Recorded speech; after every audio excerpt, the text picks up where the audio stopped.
In the early 2000s, where spot animations were beginning to take shape, two Mario series left a huge mark on the scene: Power Star and Rise of the Mushroom Kingdom. These animations were groundbreaking for the time, transforming Mario's role into something darker, more intense, and action-packed than fans were used to. Power Star explored the side of Mario's character that would be impossible to be seen in the games.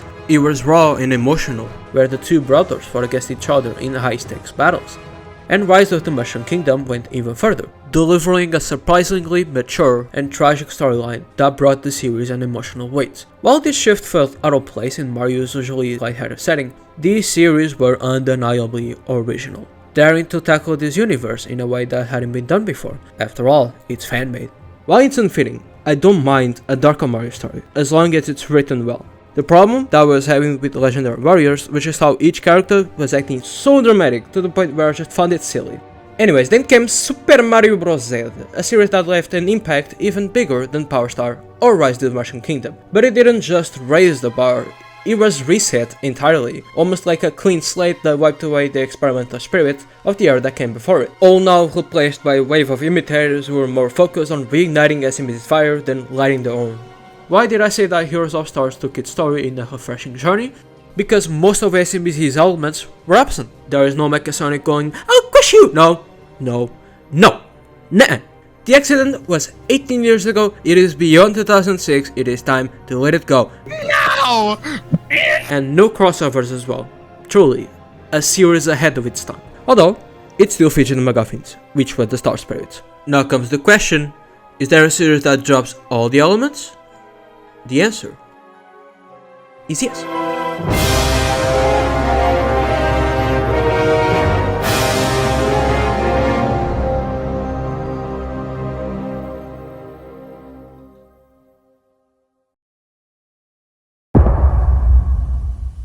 Episodes 1 and 2, The Good Loser and Who's Laughing Now. The story kicks off centuries ago on a rather menacing start. The Mushroom Kingdom and the Koopa Kingdom form a temporary alliance, having their massive armies to seal one object, but they don't treat it as such. Rather, they talk about it as if it is a curse, an entity, living up to interpretations of the dangers this artifact alone could possess. Flash forward 1100 years into the future to the Mushroom Kingdom's usual shenanigans. Bowser invades and kidnaps Peach, Mario, Luigi and Yoshi are there to take him on. Bowser says, "Fear the weight of my balls." Wait a minute. Bowser's giant ball splits the group, leaving Luigi isolated and unable to fight him. During this, he stumbles upon the world's greatest piece of shit, Toadlop, a chubby, ill-tempered toad who treats him with nothing but disdain. When Bowser is eventually defeated, Mario and Yoshi take all the credit, while Luigi is left in the shadows. When everything is over, the toads remark how useless Luigi was in the fight, and it doesn't help that Toadlop is there to add more fuel in the fire, showing a recorded moment where Luigi was being scared during the encounter. Fuck Toadlop! Back to Bowser, who crash lands right outside his castle, sparking a lively exchange between two generals, General Carnage, the dry and tactical leader, and Captain Alex Sugar, the impulsive and hot-headed commander. Carnage taunts Sugar for even thinking that Bowser's plan succeeded, which eventually leads to them making a bet of who can capture Princess Peach, with each general employing their respective squads. Sugar's impulsive nature is immediately on display, as his squad is so incompetent that Carnage Group easily overhears their entire plan. I think I can guess it. Get in, grab Peach, and use less words, but yeah, how can you use less words? Follow Bowser's example. I see no flaw in that advice. After both squads are set, the story shifts back to Luigi, who dreams of becoming a valiant hero adored by everyone. A moment that's quickly interrupted when an old woman claims that her kitten fell onto the sewers. Driven by hope, Luigi gladly offers his help, but the moment he's inside, Wario slams the lid shut, and it turns out that the old lady was just Waluigi. Instead of being rewarded for his kindness, Luigi is given the exact opposite, and inevitably starts to break down.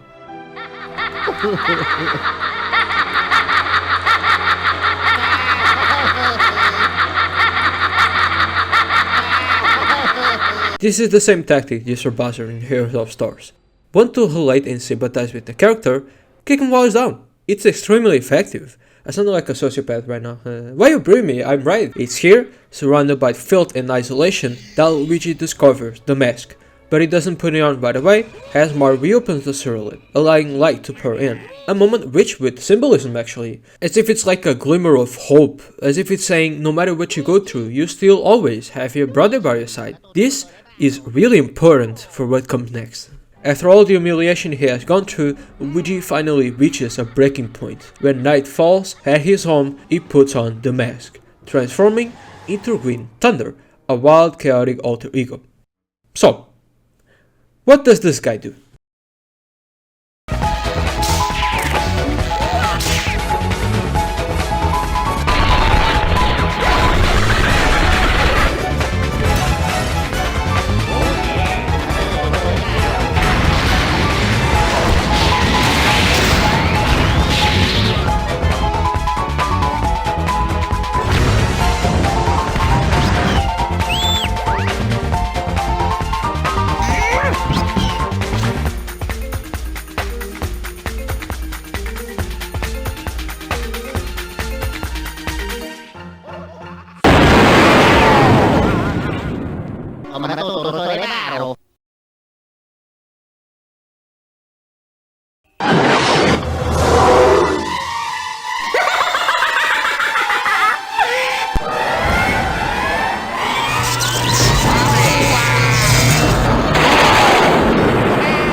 Green Thunder doesn't just fight back, he humiliates those who wronged Luigi. First, he storms Peach's castle and gives Toadlop a veggie.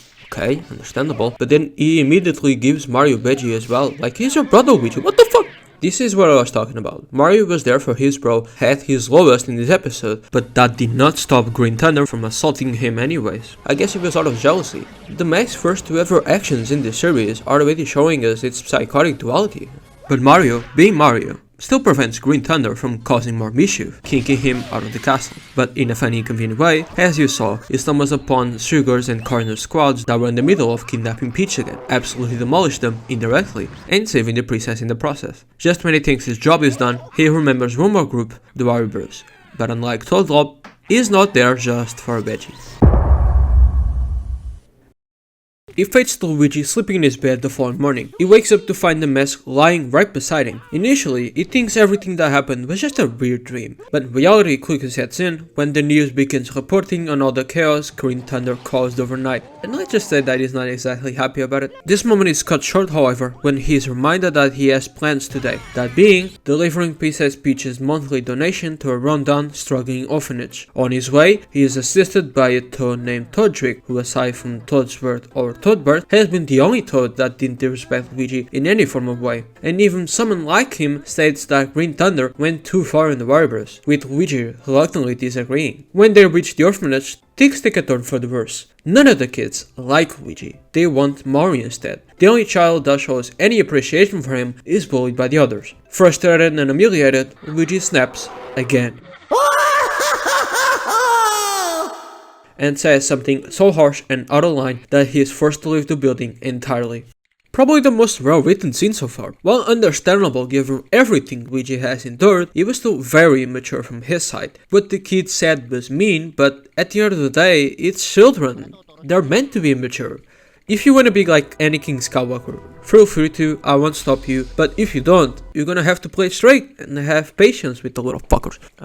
This is a good showcase of Luigi's emotional flaws. You start to know how easy it is for his emotions to get the better of him. The world treated him poorly isn't his only struggle. For example, when he was entering the orphanage, the character mentioned that the building wasn't exactly in a good state, and how Bowser's coins would be enough to fix the place a million times over. And immediately on the spot, he starts daydreaming of robbing Bowser to help the caretaker. While it seems very childish at first, I believe this behavior serves as a coping mechanism in order for him to feel validated. Because when he's forced to leave, he starts to get the idea that his alter ego is a better alternative than himself. I mean, the real him just screwed up things up again. It's Green Thunder that fought back against Toadlop. It's Green Thunder that fought back against the Wario Bros. It's Green Thunder that can actually make a difference. It's Green Thunder that gives him the validation he craves. Fueled by this belief, Luigi uses the mask once again.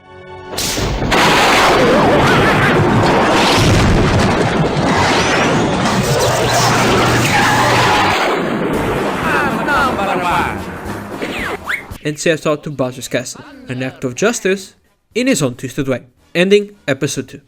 You heard our rights, those were just the first 2 episodes. No MacGuffins, no Mechasonic, no crossover. See guys, it's not that hard. I gotta say, I love how the plot progresses as well here. The primary goal of the protagonist no longer is to search for a bunch of stuff, a formulaic approach that I find filled with laziness because by this point it feels completely devoid of any effort or creativity. Instead, it progresses through actual character-driven decisions that fit perfectly with the themes of the series. Oh wow, a story that's actually rewritten? Not even rewritten, just written! I find it completely ironic that it so boldly takes direct inspiration from a specific movie, and it still ends up being one of the most creative Mario Sprite series post SMZ. It doesn't have a single also shaming that fact, as if it's like, yeah, it's the mask but in the world of Mario. What about it? Obviously, people should be rightfully wondering, is it really original if it's just taking stuff from the movie? I'll answer that right now. Aside from the core concept of the mask, granting its user exaggerated powers and some plot beats being similar, Mario Luigi the Mask, I'm gonna call it Eminem the Mask from now on, does stand out from the 1994 movie sometimes. In it, the protagonist, Stanley Ipkiss, goes through a journey of having on personal confidence and realizing that he actually doesn't need the mask to be brave. It's a straightforward self-acceptance story. Luigi's struggle has more layers to it. The real antagonist here, and this is just my opinion, is Luigi's social environment. He has fragile relationships with some of the Toads, and he thinks that he can fix it by directly appeasing them. But the solution is actually much more complex. Not only is it about confidence, but also about earning respect from others the right way.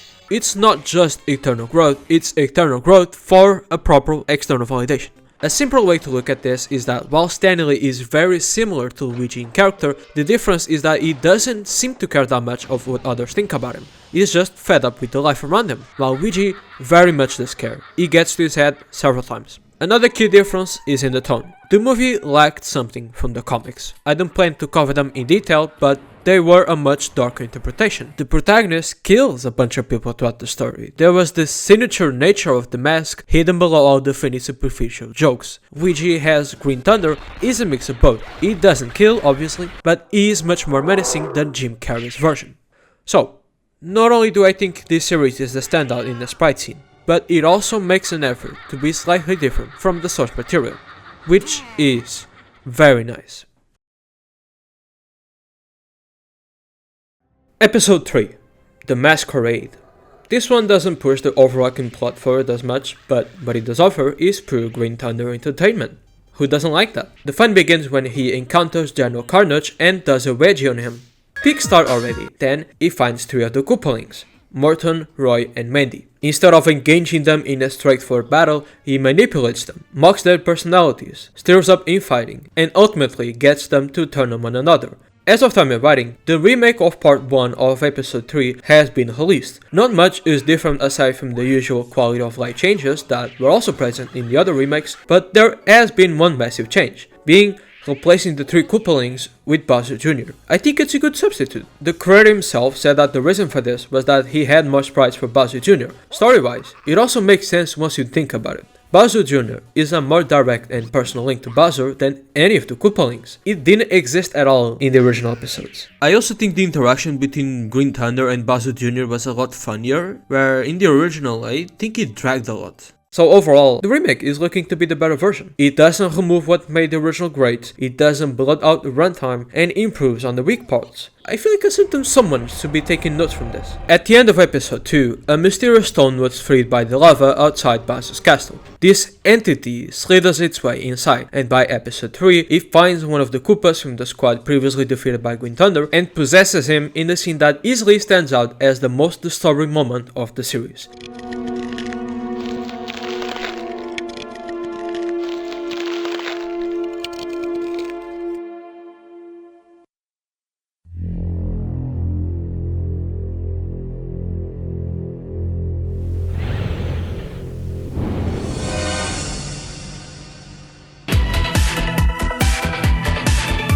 I wonder what Green Thunder is up to. Alright, but just as he thinks he's off the hook, he encounters a massive army waiting for him on the other side of the door. In true mask fashion, he uses his cartoonish powers to force the entire army to break into a synchronized dance. obviously reminiscent of the famous Cuban Pete scene from the 1994 movie. It's ridiculous, and it works. After thoroughly embarrassing Bowser and his forces, Green Thunder successfully escapes, leaving chaos, confusion, and a big fat zero in Bowser's bank account. While simple in structure, Episode 3 achieves 3 things. 1. It highlights Green Thunder more mischievous side when Episode 2 focuses more on his darker one. 2. Turns Bowser into an actual proper character, since all he did in Episode 1 was getting his ass beaten. And 3. Gives a chilling introduction to someone that I won't delve into yet. Since I had so little to say about this one, let's talk about something else. The visuals. I'm gonna say this in the most respectful way possible.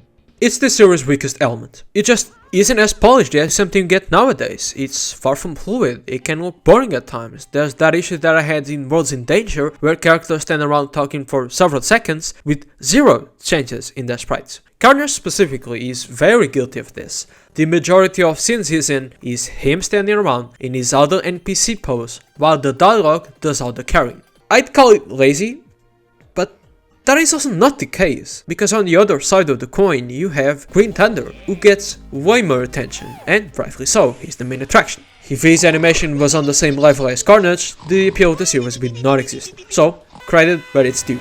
I like it that anything he touches becomes alive as well. Bowser is edited specifically for the wedgie, so is Toadlop, and so is Mr. NPC himself. The dancing, from what I believe, is entirely made of new sprites, and then not to mention the hundreds of costumes Green Thunder has throughout the show. While it does leave a lot to be desired, the frames, the art style do get a lot more focus when his scenes require it to. This is a positive, but it sadly leaves a huge imbalance too. It's really rough around the edges, I won't deny that, but I believe that beneath all this unpolished exterior lies a goldmine of charm and dedication. Because from all the compliments I have given prior, I can tell that the creator really loves this series.